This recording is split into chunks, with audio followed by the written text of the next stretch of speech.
मैंने tech job शुरू की थी एक IPDT1 लॉन्ग डिस्टेंस कंपनी के साथ। वो कंपनी अब बंद हो चुकी है, पर पता नहीं कैसे वो इतना ज्यादा बिजनेस कर पाई जब तक थी। वो एक पिरामिड घोटाला था, बट शुक्र है मैं IT डिपार्टमेंट में थी, तो मुझे कुछ बेचना नहीं पड़ता था।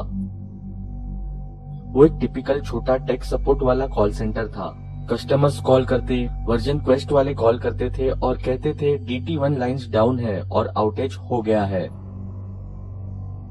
सिर्फ मैं ही एक फीमेल थी अपने टीम में, और मैं ट्राई करती थी अपने मेल कलीग्स को दिखाने के लिए कि मैं भी वो सारा काम कर सकती हूँ जो मेरे मेल कलीग्स करते थे। इस बात को ज्यादा समय नहीं लगा था, मेरे कस्टमर्स ने मुझे रिस्पेक्ट करना शुरू कर दिया, क्योंकि मैं बहुत आराम से सब काम संभाल लेती थी। अपने आप को प्रूव करने के बाद मैंने डिसाइड किया कि मैं रात की 10 घंटे वाली नाइट शिफ्ट्स करना शुरू करूं। मैं वेडनेसडे से सैटरडे को दोपहर 1 बजे से रात को 12 बजे तक काम करती थी, और 1 घंटे का बीच में ब्रेक टाइम होता था, और 6 बजे के बाद मैं पूरी बिल्डिंग में अकेली होती थी। 6 बजे ऑफिस से निकलने के टाइम पे तो फिश मार्केट बन जाता था। मैं उन्हें ब्लेम नहीं करती, पर मेरे लिए 3 दिन का ऑफ 2 दिन से बेहतर था। जैसे कि मैंने बताया, मैं अकेली ही होती थी, मुझे ईमेल्स पे नजर रखनी पड़ती थी और सारे कॉल्स आंसर करने पड़ते थे। ये शिफ्ट थोड़ी स्लो होती थी। इस टाइम में वीडियो गेम्स, रीडिंग, स्कूल का काम और राइटिंग का काम किया करती थी, और कभी कभी मेन बिल्डिंग में इधर उधर घूम लेती थी अपने डेस्क के काम से थोड़ा ब्रेक लेने के लिए। मैंने अपने सेलफोन में वॉइड सिस्टम लगाया हुआ था ताकि कोई भी कॉल्स मिस न हो। ऐसा करने से मैं सोडा और खाना वगैरह ले आया करती थी।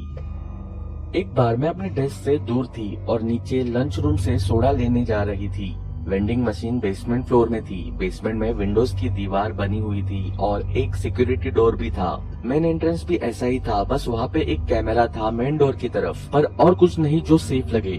मुझे बेसमेंट में जाना अच्छा नहीं लगता था, क्योंकि बिल्डिंग की पीछे वाली साइड एक घने जंगल को फेस करती थी।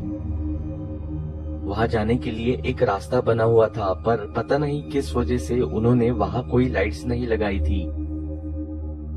पता नहीं ऐसा क्यों था, पर जो भी था बहुत अजीब था। कभी कभी मुझे वहाँ जानवर आते जाते दिखते, और कभी ऐसा लगता जैसे मुझे कोई देख रहा है। मैं हमेशा कोशिश करती थी कि जल्दी करूं जब भी सोडा या कुछ खाने को लेने जाती। तो एक बार मैं सोडा लेने नीचे बेसमेंट में जा रही थी। वो एक बहुत लेजी नाइट थी, तो मुझे थोड़ा कैफीन चाहिए था, जिससे कि मुझ में थोड़ी एनर्जी आ जाती। मैंने पैसे चेक किए पूरे थे या नहीं, ताकि मैं फटाफट से सोडा खरीद कर वापस आ सकती।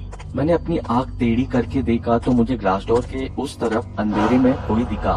मैं डर के मारे वही खड़ी हो गई और जंगल की तरफ देखने लगी, पर जैसे कि मैंने बताया वहाँ सिर्फ अंधेरा था। मुझे बहुत अनईजी हो रहा था और मुझे लग रहा था मुझे मुड़कर वापस अपने डेस्क पर चले जाना चाहिए, पर उस समय 9 बजे थे और मेरी शिफ्ट खत्म होने में टाइम था। मुझे जैसे भी फील हो रहा था, मैंने उसे इग्नोर किया और सोडा मशीन की तरफ गई और अपनी ड्रिंक सिलेक्ट की। सोडा नीचे आ गया और जैसे ही मैं उसे उठाने के लिए झुकी, मुझे एक जोर से टींग की आवाज आई। ऐसे लग रहा था जैसे किसी ने ग्लास से किसी चीज पे मारा हो। मैं उठी और मेरे गर्दन के पीछे मेरे रोंगटे खड़े हो गए। मैं धीरे धीरे पीछे मुड़ी और डर रही थी कि वहाँ कोई दिख न जाए, पर जैसे ही मैं पीछे मुड़ी, मैंने फिर से देखा कि वहाँ सिर्फ अंधेरा ही था। मुझे लगा ये मेन फ्लोर पे जाने का अच्छा मौका था। मैंने लिफ्ट की वेट नहीं की और सीढ़ियों से भाग के ऊपर आई। मेरा दिल ऑलरेडी जोर से धड़क रहा था कि मैं वहाँ गई ही क्यों, और फिर वो जोर की आवाज और अब 2 फ्लोर सीढ़ियों से चढ़ना। मैं अपनी चेयर पर वापस आई और अपने आप को शांत करने की कोशिश की। मैं एक बिल्डिंग में थी जिसमें दरवाजे बंद थे और केबिन्स भी। मैं अपने आप को बार बार बोल रही थी कि वहाँ कुछ नहीं था, पर पता नहीं कहाँ से फिर मुझे ऐसे लगने लगा जैसे कि कोई मुझे देख रहा है। मैं अपने क्यूबिकल से उठी और इधर उधर ऑफिस में नजर घुमाई, पर कुछ भी आउट ऑफ प्लेस नहीं था। फिर मैंने बिल्डिंग के फ्रंट की तरफ देखा। पहले दरवाजे के बाहर एक पतला, लंबा और मैला सा आदमी खड़ा था। वो अंदर की तरफ झांक के देखने की कोशिश कर रहा था। मैं वापस अपने क्यूबिकल में बैठ गई, इससे पहले वो मुझे देख पाता। वो मेरे ऑफिस में काम करता हो ऐसे तो नहीं लग रहा था, और 9:30 हो रहे थे। समझ नहीं आ रहा था कि वो हमारा ऑफिस क्यों चेक कर रहा था। जैसे ही मैं चेयर में बैठी मुझे दरवाजे की हिलने की आवाज आई। मैं धीरे से उठी और मैंने देखा कि वो दरवाजे के हैंडल्स खींचने की कोशिश कर रहा था। शुक्र है वो खुले नहीं, पर जब मैं उसे देख रही थी वो मुड़ा और मेरी तरफ देखने लगा। उसके चेहरे पर चोट के निशान थे और वो बहुत गंदा भी था। जैसे ही हम दोनों की नजरें टकराई उसने दरवाजा जोर से पीटना शुरू कर दिया और शीशे को तोड़ने लगा। मैं बहुत ज्यादा डर गई थी और रात का समय भी था। उस ऑफिस के बिल्डिंग कॉम्प्लेक्स में मैं बिल्कुल अकेली थी। मैंने अपना हेडसेट उठाया और 100 पे कॉल किया। जब मैं ऑपरेटर के आने का वेट कर रही थी तभी मैंने देखा कि वो आदमी ग्लास डोर के एक तरफ से दूसरी तरफ घूम रहा था। पुलिस स्टेशन, आपकी क्या इमरजेंसी है? ऑपरेटर ने फोन उठा के पूछा।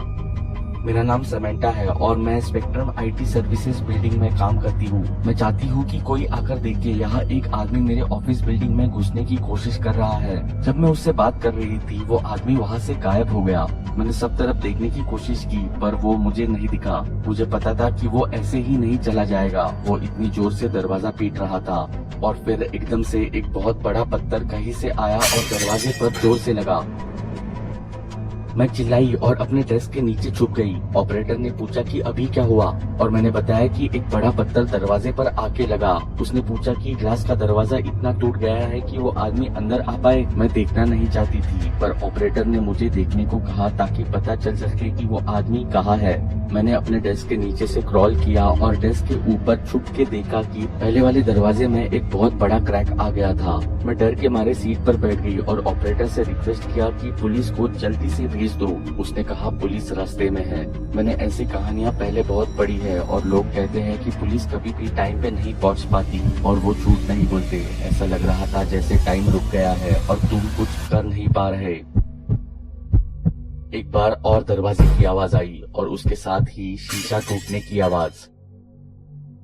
मेरे बिल्डिंग्स के पास सायरन्स की आवाज आने लगी। मेरे कानों के लिए ये संगीत ही था। मैंने ऑपरेटर को बताया कि पुलिस आ गई है और उसे थैंक यू बोला। मैं उठी और मैंने क्यूबिकल वॉल के ऊपर देखा। वहाँ रेड और ब्लू लाइट्स फ्लैश हो रही थी पर मुझे वहाँ वो आदमी नहीं दिखा। दरवाजे के ऊपर वाला हिस्सा पूरी तरह से टूट चुका था और वो पत्थर एंट्री करके अंदर की तरफ पड़ा था। एक ऑफिसर अंदर आया और बाकी के ऑफिसर्स ने बिल्डिंग को चारों तरफ से घेर लिया था। मुझे उनकी गाड़ी की लाइट्स पूरी पार्किंग लॉट में चमकती हुई दिख रही थी। पहला ऑफिसर जो अंदर आया और जिसने मुझे ग्रीट किया वो एक बहुत दयालु आदमी था। उन्होंने मेरे साथ आराम से बात की और मुझे समझाने का टाइम दिया कि मेरे साथ क्या हुआ था। फिर मेरे बॉस आ गए और उन्होंने मेरा हाल पूछा और ऑफिस का नुकसान भी देखा। मेरे हस्बैंड को भी कॉल किया गया था और मैंने उन्हें बोला कि मुझे ऑफिसर्स घर छोड़ देंगे।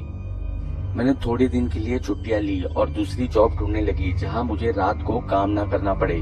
जब मैंने अपनी स्टेटमेंट दी तब मैंने ऑफिसर को बताया कि वो आदमी मेरे पुराने कलीग का जानने वाला हो सकता है जिसको चोरी करने की वजह से नौकरी से निकाल दिया था और वो कभी वापस आया नहीं। उसको पता था कि लोग कब आते और जाते थे। उसको ये भी पता था हम लोग बेचने वाले सेल फोन्स कहाँ रखते थे। ताला चाबी लगाकर नहीं बल्कि एक प्रोविजनर के डेस्क के नीचे स्मार्टफोन्स और ब्लैकबेरीज पड़े होते थे, व्हाइट बॉक्सेस और फोन कार्ड्स भी।